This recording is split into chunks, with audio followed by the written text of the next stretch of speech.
conseguiu fazer manutenção na casa. Eu aí, segui ó. a casa da minha irmãe. O marido dela Todos quer dois já mais voltar de pra aqui, idade, você não tem entendeu, né? filho, nem nada, só Tudo eles de idade, dois. eles não vendem por preço nenhum. Aqueles caras que têm sentimento, amor. Isso aqui, muitos não tem, foi pro lado do dinheiro, mas esses aqui não, você tem amor. Isso aí, ele, o pai dele que mora na frente ali, um senhor de idade, talvez nunca mais ele volte aqui, tá muito doente. Nós temos um cemitério aqui embaixo, vocês vão ter a oportunidade de ver, tem 1000 pessoas enterradas. Como nós vamos entregar isso de bandeja para Vale? Aqui tudo destruído. Ó, o pessoal revirou tudo, ó. Essa daqui era a casa de quem? Aqui era minha casa. Sua casa. Era. Que eu quebrar e que eu revirar. Se vocês quiserem entrar, ver com... Aqui, arrancaram a porta. Ah, levaram a cama de mãe. Levaram a cama. Levaram a cama, a mesa. Levou daqui também. Levou também? Levou. Não, aqui tem papel no chão. Mas vocês não conseguiram fazer mudança? Não. Tudo Eles roça. chegaram e mandaram vocês sair, assim? Chegaram, 2 horas da manhã.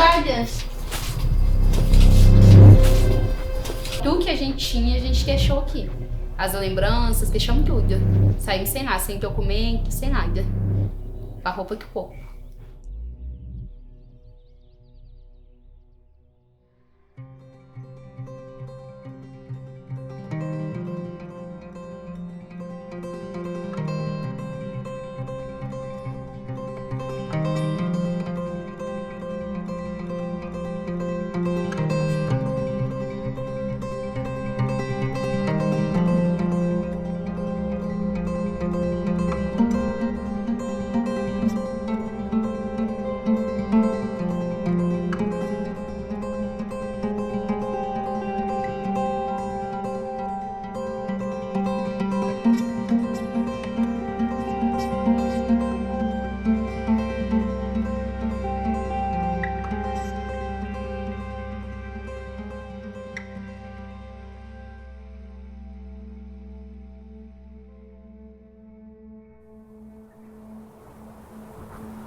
Ver como é que tá aqui.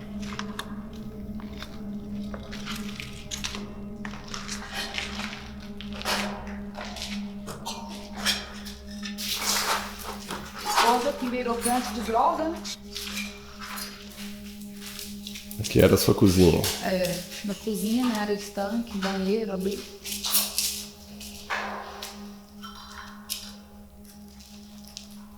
Sério. É triste. O que você sente quando você volta aqui e vê assim? Nó. Pra vocês que eu tô segurando aqui para as lágrimas não lá, porque é muito triste. Muito difícil. Eu nem gosto de ficar vindo aqui, não.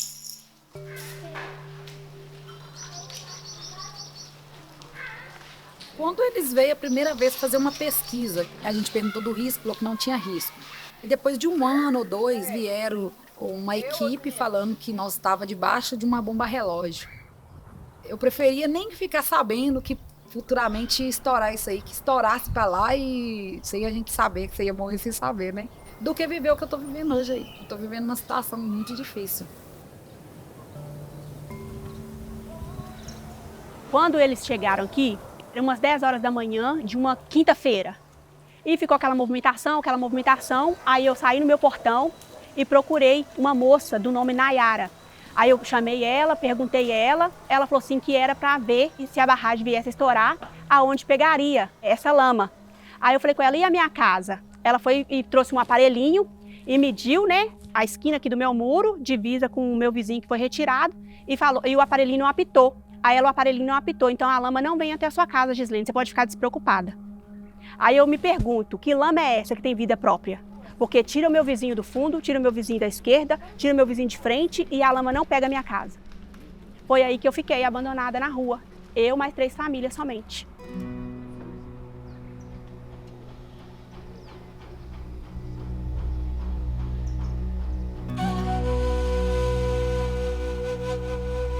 Acabou. O que a gente viveu aqui ficou no passado, porque eles não voltam mais para cá. a gente não vai ter mais isso. Mesmo que eles falam que a minha casa não está na mancha, que não tem como eu ser removida, mas eles têm que me dar assistência. Eles têm que me dar assistência, eles têm que demolir as casas, ver o que vai fazer aqui na rua, porque os barracos estão assim, a Deus dará. Aqui tem pessoas mexendo com droga, aqui virou motel. Eu liguei para a Elaine da Vale e falei com ela que tinha os movimentos estranhos nos barracos. Ela falou assim que era para me ligar para o 190, que quem resolvia isso era 190. Aí eu virei para ela e falei, não foi o 190 que me prejudicou nem nada, quem me prejudicou foi a Vale. Então eu creio que quem que tem que me dar assistência é a Vale.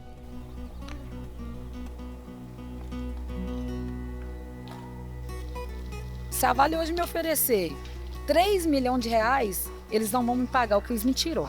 Eles me tirou vínculo familiar, que eu saía da casa daqui, eu ia na casa da minha mãe. Toda hora eu estava vendo minha mãe, meu irmão aqui do lado, meu sobrinho. Então se ela falar assim comigo, hoje eu te dou 3 milhões de reais, Natália. Para mim, eles não vão pagar o que eles me tiraram, infelizmente.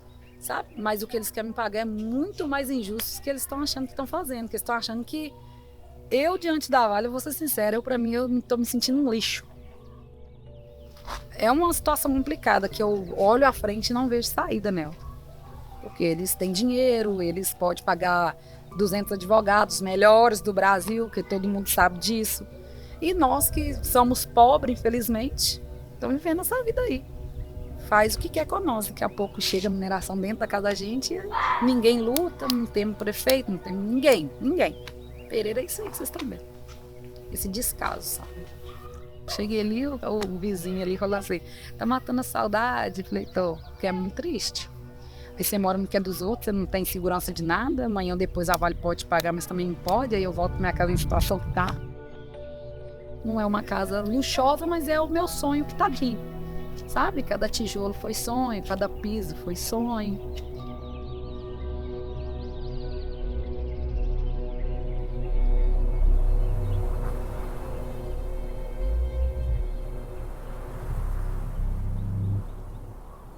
Aqui para baixo, num caso de um possível rompimento, a lama vem pegando tudo. Então é pura lama. Daqui para baixo, gente, não tem uma casa mais, não tem um morador. Todos foram removidos, porque tudo é afetado pela lama.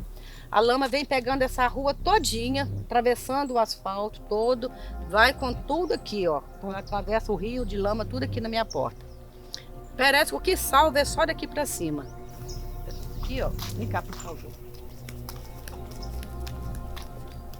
Onde eu vou poder explicar melhor para vocês o absurdo da Vale. Vamos ver. Tudo aqui, gente, é lama, tá? No caso de um rompimento, isso aqui tudo é mar de lama. O que vai sobrar mesmo é só minha porta, tá? Como você vai dormir tranquilo sabendo que uma bomba relógio está em frente à sua casa e apenas 5 metros para não invadir sua casa? Inclusive, a Defesa Civil teve aqui na minha casa. Não, porque a Vale tem que remover vocês, é surreal a situação de você, dona Leslie. Se tiver um rompimento, a senhora não salva nem a senhora nem a sua família, porque o prazo que tem é só a senhora fugir. A senhora não dá conta de salvar os seus filhos e seu esposo. Todo mundo foram removidos, todo mundo se foram, ficou só eu e minha família aqui.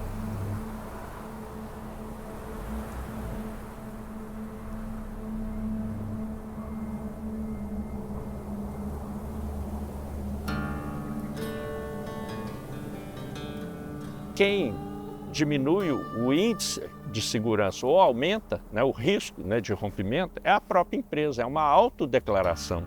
E uma autodeclaração de uma empresa que a gente já não tem confiança nela é algo muito frágil.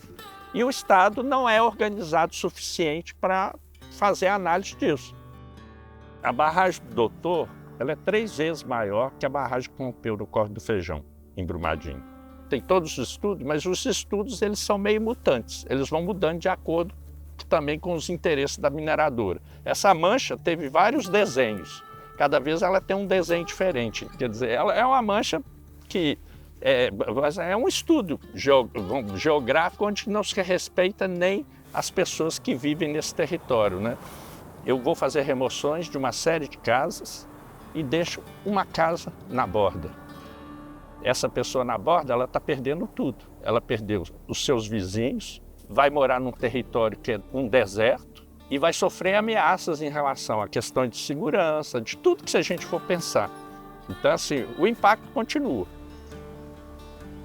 Gente, isso aqui era a Vila Samarco.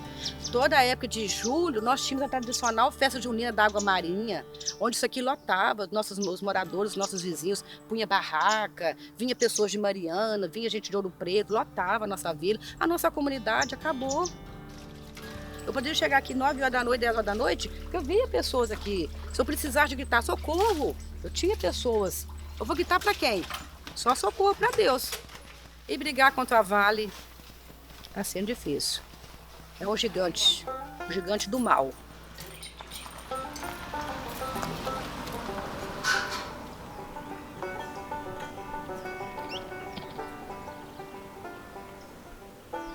Desce ou sobe? Eu falei pra você não vir de bicicleta. Meu marido trabalha fora, eu fico em casa com 2 crianças. Aí eu corro o risco de Deus livre e guarde, né? Que a gente não sabe. Da barragem vir a estourar. Eu não sei se eu vou estar acordado, se eu vou estar dormindo, se eu vou estar em casa, se eu não vou estar. Fica assim, Deus está no controle de todas as coisas. Mas eu, como boca aqui na terra, eu tenho que correr atrás, porque quem está sendo prejudicada sou eu. Quem está sofrendo, quem está vendo o meu filho sofrer, sou eu. Quem está correndo risco de vida, sou eu. Então, se eu não correr atrás, ninguém vai correr para mim. Eu acho que o meu ânimo vem de ver os meus filhos. Saber que eles precisam de mim, que eles dependem de mim. E saber que eu tenho que correr atrás hoje, no futuro deles amanhã. O Pereira, nós temos uma riqueza muito grande que sai daqui. Só que se você chegar dentro do Pereira, você vê que o Pereira ele não tem recurso nenhum. Nós não temos uma lotérica, não tem um banco, não tem nada. Então eles olham assim, falam assim, eles não têm ninguém por eles mesmos. Então o que nós chegar e fazer, tá feito. E é o que está acontecendo. Pereira está sendo comido e a gente está sendo consumido. Mineração predatória não é de agora, mas pelo modelo de mineração que está sendo implantado aqui há mais de 50 anos. A história sempre é a mesma. A mineração sempre consegue manter o seu processo de desenvolvimento. E na prática o que a gente vê é que a maioria dos municípios, comunidades próximas à mineração sofrem muito mais. E a partir daí o que a gente vê, todos os índices que eu poderia falar são os piores possíveis no campo da educação, da segurança, né? Gravidez infantil, tudo que você pensar de pior você vai encontrar aqui numa escala maior. E a mineração foi crescendo totalmente para cima do distrito. E aí pensar que é a questão da lama invisível, que é aquela barragem que não rompeu, mas nunca a gente sabe qual vai ser a dimensão dessa ruptura.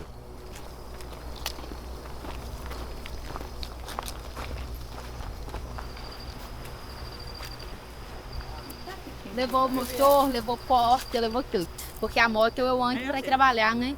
Então, como é só eu que dirigia, aí não tinha como eu sair dirigindo, pilotando a moto e levando em Fusca. Aí eu optei por levar a moto. E o carro tá aí desde que dia? Isso aqui, ele tava na garagem, o pessoal que retirou, trouxeram e fizeram a linha para ele. Ele tava lá na garagem de cá, tava encostado de lá. Quebraram o vidro, agora é recente, também tava com o vidro, na última vez que eu passei.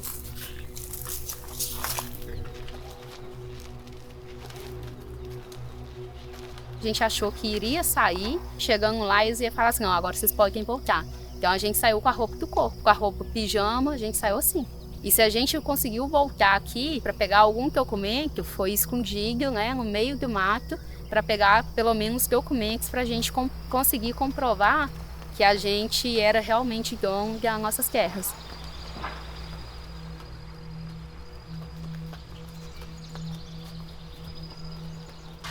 Quebrou o negócio aqui, ó. Quando a gente saiu aqui, só existia uma mineração pequena e hoje a gente tem mais de 5 mineradoras, né, explorando o minério aqui na nossa região. Quando a Vale mexeu no gongo, que é onde fica a barragem, secou 50% da água da comunidade, porque é água direta da nascente. E agora, as mineradoras iniciando do outro lado, vai secar as únicas nascentes que abastecem essa comunidade aqui. Eles só conseguiram retirar a gente, na verdade, aqui porque estava um processo muito recente de Brumadinho, né, que tinha acontecido o rompimento, então estava-se muito na memória ainda das pessoas e tirou a gente madrugada. Só que agora a gente não consegue voltar por causa das ordens judicial, né, perante esse risco que a Vale alega que existe.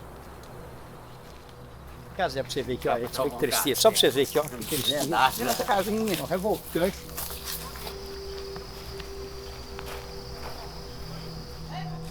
Meu filho, ele nem voltou aqui mais de tanta revolta.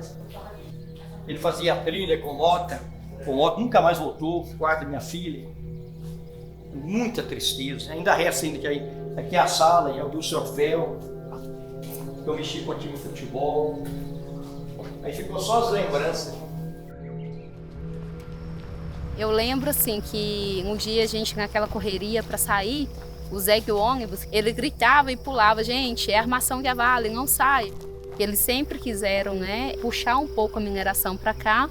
Então, assim, por a gente estar no meio, a gente era pedra de tropeço. E hoje eles não nos reconhecem, né, nós moradores, como dono. Eles reconhecem a gente como se a gente fosse poceiro. Você não pretende vender? Não, de jeito maneiro. Só saio que aqui morta. Que a minha casa mesmo, que a minha comunidade, eu não abro mão. Justamente pelo amor que eu tenho. Aqui a gente ia, todo mundo saía gritando, todo mundo chamando, todo mundo conhecia. E na cidade, não. Então, assim, tem pessoas que eu não vejo há 4 anos. Desde quando a gente saiu daqui, eu não vi algumas pessoas mais.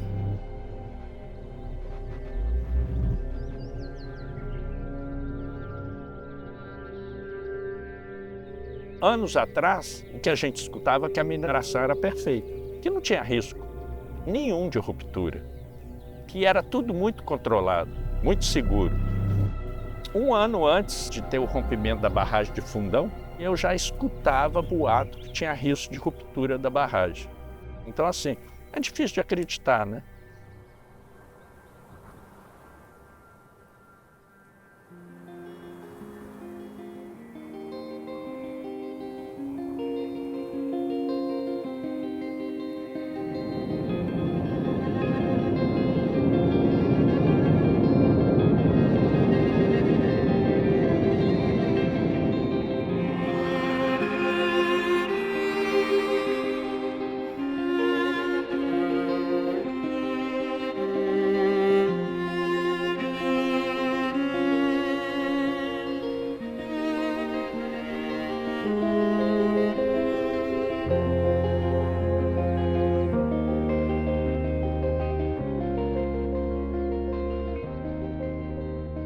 Meu pai foi nascido e criado lá em Bento. O pai dele, o meu avô, era o contador de história de Bento Rodrigues. Então a gente tem um vínculo todo com aquele lugar, né? Quando eu vinha morrer, eu quero ser sepultado lá em Bento Rodrigues, de origem. Nesse período em que a barragem rompeu, parece que a Vale começou a falar: não existe mais nada aqui embaixo, não. Se a Samarco tivesse o cuidado, ela podia estar explorando lá e nós tá morando aqui. E hoje estamos aí nesse sofrimento, né? Quase 8 anos, sem casa, sem os modos de vida, que o que nós perdemos não tem dinheiro que paga. Nós perdemos o espaço onde nós fomos nascido, criado, a memória, tudo.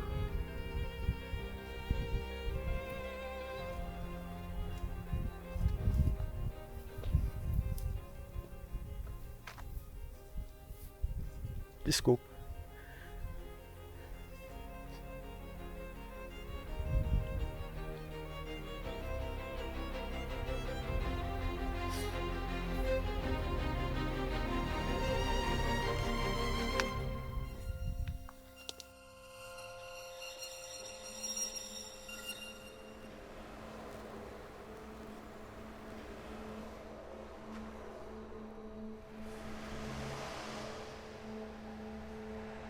A minha situação é meio peculiar porque a gente teve, eu falo, o desprivilégio de ser expulso pela mineração 2 vezes. A primeira foi na Vila de Alegria, onde a gente morava, e era uma vila de propriedade da empresa onde meu pai trabalhava. E isso tudo por causa de um deslizamento de terra. E numa dessas avalanches de terra soterrou um amigo meu, por pouco eu também não fui soterrado. e o corpo desse amigo meu até hoje não foi encontrado. Aí, em 1994, meu pai aposentou, foi morar definitivamente lá em Bento, e aí, em 2015, fomos pegos de surpresa. Eles tratam como se a gente tivesse congelado a vida em 2015. Assim, um convívio, principalmente com meu filho, um convívio com a natureza. Esse tempo, em compartilhamento com meu filho, principalmente, ele não volta, porque meu filho hoje é um jovem de praticamente 20 anos. E a gente chegou numa situação que a gente falou, ou bebe ou enfurna no remédio.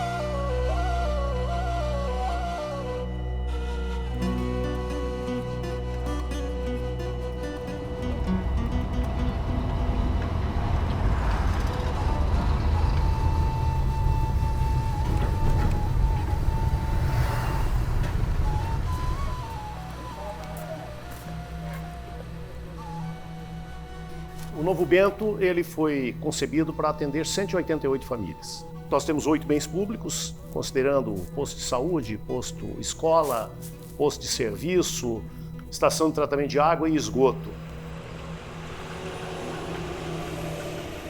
Os projetos arquitetônicos que nós temos hoje no Bento estão sendo concebidos em virtude de uma escolha das famílias. E esse processo todo ele é muito participativo. As famílias escolheram o que elas queriam. Se colocou à disposição alguns projetos, elas foram definindo os projetos e nós chegamos onde nós chegamos.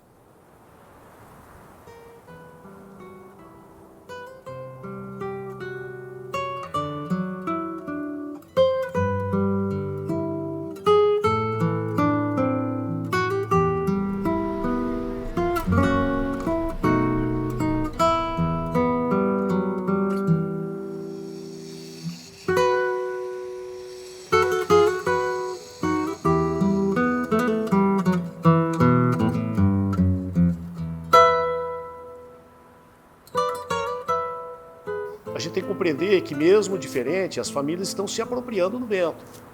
Desde o ano passado, mesmo não tendo morador, as famílias já começaram a viver o Bento, com festas, com encontros. Hoje ele é um Bento diferente do Bento que tinha, mas um Bento já apropriado pela família.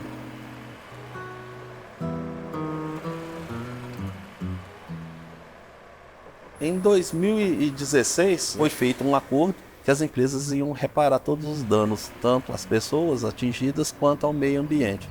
Foi vista a necessidade de uma fundação que a princípio seria com um caráter autônomo, isento, independente, o que não ocorreu, porque a Fundação Renova hoje ela tem um trabalho totalmente voltado aos interesses das empresas que a mantêm.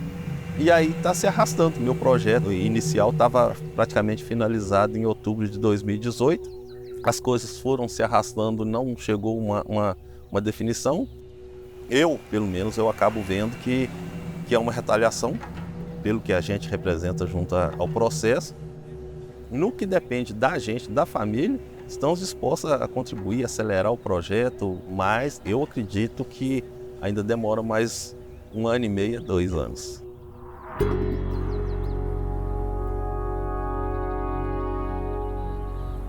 A primeira premissa era que se mantivesse a relação de vizinhança e posteriormente se fizesse uma topografia que mantivesse pelo menos um pouco as características da origem, que eram terrenos quase que na totalidade planos. A gente estranhou que a proposta não foi levada em consideração aquilo que foi solicitado. E aí a Renova declarou que não fez porque a SEMAD, que é um órgão regulador do meio ambiente do governo, não autorizou grande movimentação de terra.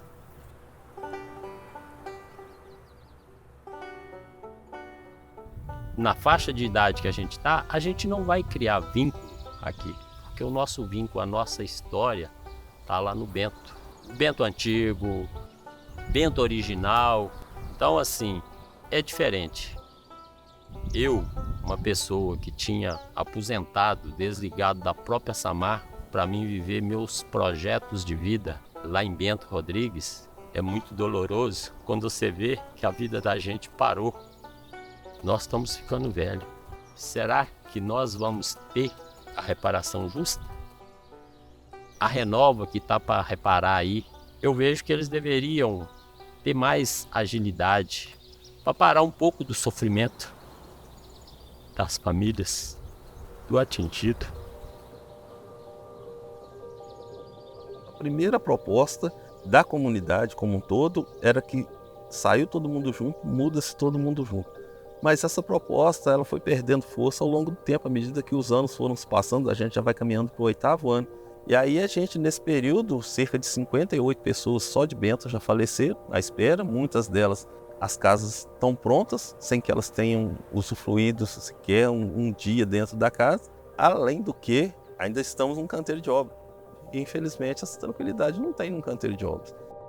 E a falta da água bruta. Todo lugar que você vai em Bento tem água, e no reassentamento ele não tem água disponível para a agricultura e nem para a pecuária. A água que tem é água tratada, e essa água, posteriormente, ela vai ser tarifada.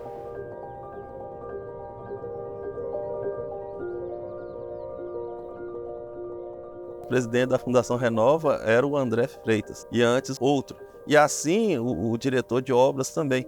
São cargos que são passageiros. E a proposta da gente não é passageira.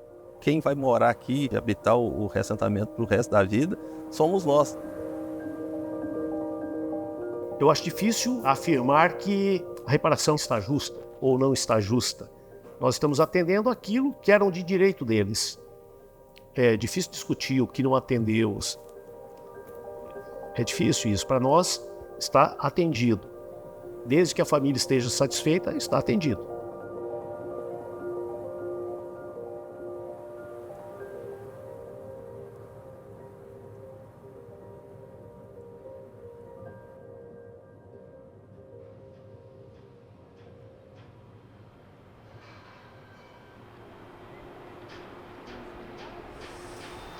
Aqui agora é assim, né? Aos poucos vão mudando, né? Vai ficar melhor depois que os vizinhos chegarem.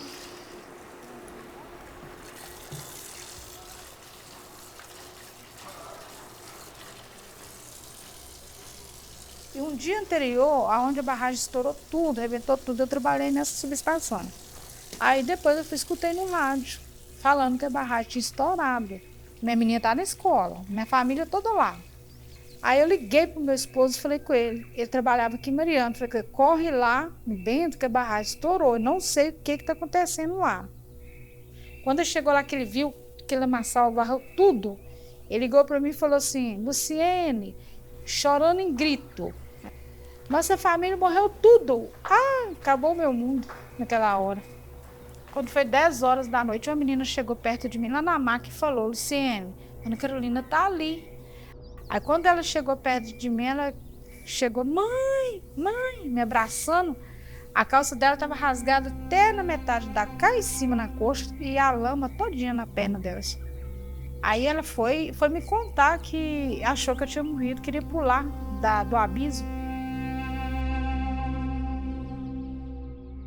No início, quando tudo aconteceu, foi muito difícil.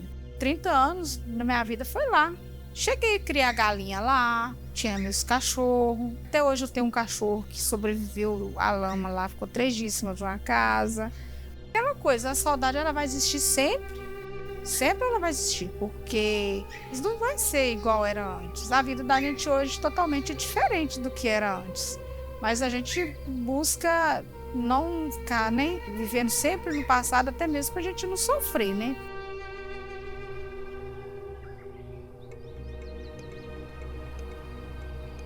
Quando rompeu o fundão, eu fiquei impressionado com a dimensão. E eu pensei assim, naquela época, quando foi em fundão, eu falei assim, a mineração vai mudar. Talvez ela busque um outro modelo. Quando foi para o Madim, eu acho que foi a repetição do dano. E eu acho que aí eu já pensei assim, a mineração não vai mudar nada. Ela se qualificou mais tecnicamente para continuar manter o mesmo processo opressor. E o poder público é minero-dependente. Nesse ciclo aqui da mineração, a gente tinha um prefeito anterior. Eu nunca vi uma manifestação pública em defesa dos atingidos. Houve manifestações em relação a estabelecer acordos com a mineradora. A Vale, inclusive, negocia muito bem para que isso aconteça dessa forma, fazendo um benefício aqui, um benefício ali, uma obra de infraestrutura, fazendo determinadas coisas para suprir a ineficiência do próprio poder público. Um Estado que passa a ser omisso e uma empresa que está voltada para o interesse econômico. Por quê? Porque, na verdade, os investimentos não são para a segurança, os investimentos são para o mercado de exportação, para o mercado internacional.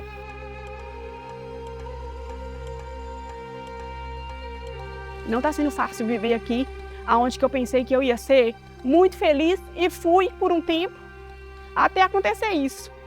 As máquinas jogando a casa no chão, a plantação tinha couve, tinha tomate, tinha tudo plantado. Então isso é muito triste, porque a Vale, ela tem CNPJ, ela não tem coração, ela pensa no lucro.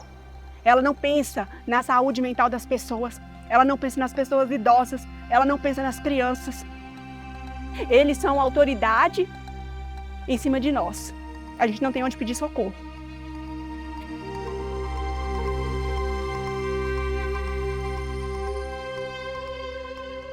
Eu sou dependente totalmente da mineração. Se eu falar que eu não sou, eu sou hipócrita, meus familiares, todo mundo. A gente trabalha porque aqui na região, para quem conhece sabe que aqui, infelizmente, a mineração é o nosso porto seguro aqui, né? Não é por isso que eu vou deixar de correr atrás do que é meu por direito. Porque muita gente tem medo de falar, tá todo mundo sofrendo, mas tem medo de falar por medo de perder emprego. Porque a perseguição, infelizmente, vem. A única certeza que a gente tem hoje é que jamais vamos resgatar os modos de vida que a gente tinha no Bento. Mariana, ela nasceu da mineração, né? Era uma mineração através do ouro, né, do garim, e aí veio a mineração do minério de ferro, que é uma mineração muito mais agressiva ao meio ambiente, muito mais agressiva ao ser humano. E a partir do momento que surgiram novas tecnologias de extração de minério, a população ela se viu mais dependente, porque gera mais emprego, gera mais recursos financeiros para o município através dos impostos. Tanto que pós-rompimento nós tivemos manifestações pedindo para a Samarco, que foi a causadora de toda a tragédia, de todo o crime, pedindo para que a Samarco não saísse de Mariana, que continuasse. E houve sim uma comemoração muito grande quando a Samarco voltou às atividades. E eu vejo que Mariana nasceu da mineração, infelizmente ela vai morrer em função da mineração, porque assim que o minério acabar, infelizmente Mariana vai virar uma cidade fantasma.